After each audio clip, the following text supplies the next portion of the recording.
2.5 লাখ বিদ্যালয় আছে তেওঁলোকৰ প্ৰায় 6 লাখ মান ল'ৰা ছোৱালী পঢ়ে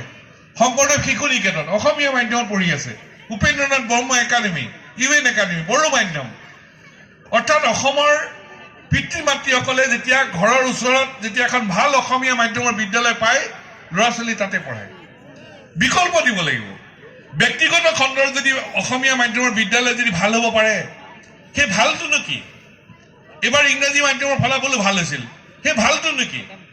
অসমীয়া মাধ্যমৰ ব্যক্তিগত খণ্ডৰ বিদ্যালয় যিবোৰ ভাল ইংৰাজী মাধ্যমৰ ব্যক্তিগত খণ্ডৰ বিদ্যালয় যিবোৰ ভাল সেই ভালবোৰ আমি চৰকাৰী খণ্ডৰ বিদ্যালয়ত কিয় প্ৰয়োগ কৰিব নোৱাৰোঁ কাৰণ আমাৰ ল'ৰা ছোৱালী মংগলৰ কাৰণে এইটো কৰিব পাৰোঁ ব্যক্তিগত খণ্ডৰ বিদ্যালয় অসমীয়া মাধ্যমৰ বিদ্যালয় দুপদুপি আগবাঢ়ি গৈছে চৰকাৰী খণ্ডৰ বিদ্যালয় প্ৰয়োগ কৰিব লাগে আমাৰ চৰকাৰী খণ্ডৰ বিদ্যালয়ত আমাৰ শিক্ষাগুৰুসকলে খুব নিষ্ঠাৰে খুব সাধনেৰে পাঠদান কৰি আছে কেৱল চৰকাৰী খণ্ডৰ শিক্ষানুষ্ঠানৰ শিক্ষক শিক্ষয়িত্ৰী গালি পাৰিলে নহ'ব সীমিত সুবিধাত তেখেতসকলে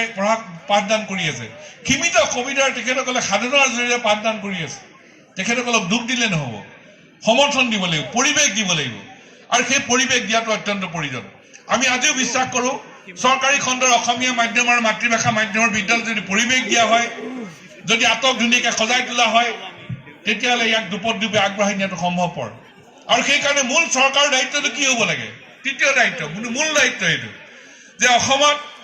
চৰকাৰী খণ্ডৰ বিদ্যালয় অসমীয়া আৰু মাতৃভাষা মাধ্যমৰ বিদ্যালয় জয়যাত্ৰা অব্যাহত থাকিব পৰাকৈ চৰকাৰে ব্যৱস্থা ল'ব লাগে আজি বাগমাৰা অধিৱেশনৰ পৰা চৰকাৰলৈ আমাৰ আহ্বান আপোনালোকে বহুত ঘোষণা দি আছে এটা ঘোষণা আমি দিয়াটো বিচাৰিছোঁ যে অসমত চৰকাৰী খণ্ডৰ বিদ্যালয় আৰু অসমীয়া মাধ্যম আৰু মাতৃভাষা মাধ্যমৰ শিক্ষানুষ্ঠানৰ জয়যাত্ৰা অব্যাহত ৰাখিবলৈ